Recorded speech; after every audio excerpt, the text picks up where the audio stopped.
എല്ലാവർക്കും ചാനലിലേക്ക് സ്വാഗതം. ഇന്നിവിടെ പറയുന്നത് ക്ഷേത്രാചാരങ്ങളെക്കുറിച്ചാണ്. ക്ഷേത്രത്തിൽ കയറുന്നതിന് മുമ്പ് ചെരുപ്പ് ഊരണമെന്ന് പറയുന്നത് എന്തുകൊണ്ടെന്നാണ്. ചെരുപ്പ് ഊരി ക്ഷേത്രത്തിനുള്ളിലേക്ക് കടക്കുന്നതോടെ ഭക്തന്മാരുടെ പാദം സ്വാഭാവികമായും കാന്തശക്തിയുള്ള തറയിലേക്കാണ് പതിക്കുന്നത്. ഇതോടെ മനുഷ്യൻ്റെ ആരോഗ്യത്തിന് ഉത്തമമെന്ന് കണ്ടുപിടിക്കപ്പെട്ടിട്ടുള്ള ഭൗമകാന്തിക പ്രസരണം ശരീരത്തിലേക്ക് സംക്രമിപ്പിക്കപ്പെടുകയാണ് ചെയ്യുന്നത്. ഇതുമാത്രമല്ല, ഔഷധങ്ങളുടെ ഇലകളും പൂക്കളും വീണ ജലം വീഴുന്നത് കാരണം ക്ഷേത്ര പരിസരത്തിലെ മണ്ണിന് ഔഷധ ഗുണവും കാണാം.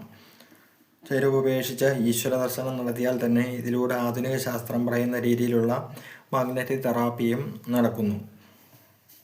ക്ഷേത്രങ്ങളിലെ നേദ്യച്ചോറ് കഴിക്കുന്നതിൻ്റെ മഹിമ എന്തെന്നാണ് അടുത്തത്. നേദ്യച്ചോറ് കഴിക്കുക എന്നാൽ വിശപ്പിന് ഭക്ഷണം കഴിക്കുക എന്നല്ല, മറിച്ച് ഭഗവാന് നിവേദിച്ച അന്നം ഭക്ഷിക്കുക എന്നാണ്. അതോടെ ഭഗവത് പ്രീതി ലഭിക്കും.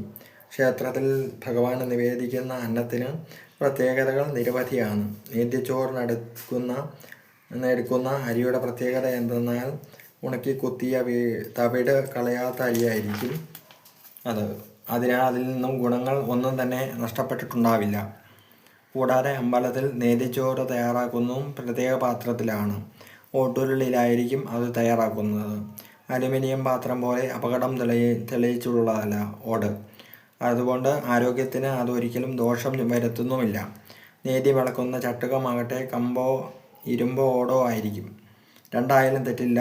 ദോഷമില്ലെന്ന് മാത്രമല്ല, ഗുണമാണ് പ്രദാനം ചെയ്യുന്നത്. ഇരുമ്പ് ചട്ടുകമാണെങ്കിൽ കൂടുതൽ ഗുണകരമാണ്. ഇരുമ്പിൻ്റെ അംശം നേദ്യച്ചോറിൽ കലരുന്നത് ഗുണകരമാണെന്ന് ആധുനിക വൈദ്യശാസ്ത്രം പറയുന്നു.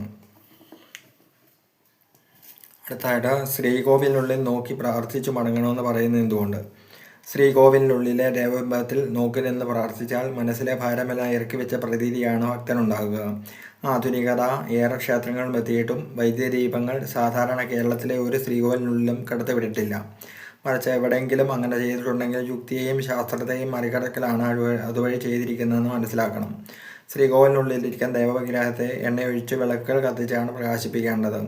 അമിതമായ പ്രകാശം നമ്മുടെ റെറ്റിനയ്ക്ക് അനാരോഗ്യം പ്രദാനം ചെയ്യുമ്പോൾ ശാന്തതയോടെയുള്ള പ്രകാശരശ്മികൾ ഗുണകരമാണെന്ന് ശാസ്ത്രം സമ്മതിക്കുന്നുണ്ട്. ഇതിൽ നിന്നും ശ്രീകോവിലിനുള്ളിലെ വിളക്കുകളിൽ പ്രതിഫലിക്കുന്ന ശാന്തത മനസ്സിനും ശരീരത്തിനും ഗുണപ്രദാനം ചെയ്യുമെന്ന് മനസ്സിലാക്കുക. ഒരു ക്ഷേത്രത്തിൻ്റെ നട്ടെല്ല് ഏത്? കൊടിമരമാണ് ഒരു ക്ഷേത്രത്തിൻ്റെ നട്ടെല്ല്. ക്ഷേത്രത്തിലെത്തിയ ആദ്യം ഭക്തനെ സ്വാഗതം ചെയ്യുന്ന മുന്നിലെ ധ്വജമായിരിക്കണം. ശാസ്ത്രീയമായി പറഞ്ഞാൽ ഗ്രാമത്തിലെ രക്ഷാകവചത്തിൻ്റെ ഗുണമാണ് കൊടിമരം നിർവഹിക്കുന്നത്. അതുകൊണ്ടാണ് ക്ഷേത്ര കൊടിമരത്തേക്കാൾ ഉയർന്ന കെട്ടിടങ്ങൾ നിർമ്മിച്ചാൽ തീ പിടിക്കുമെന്ന് പറയുന്നത്.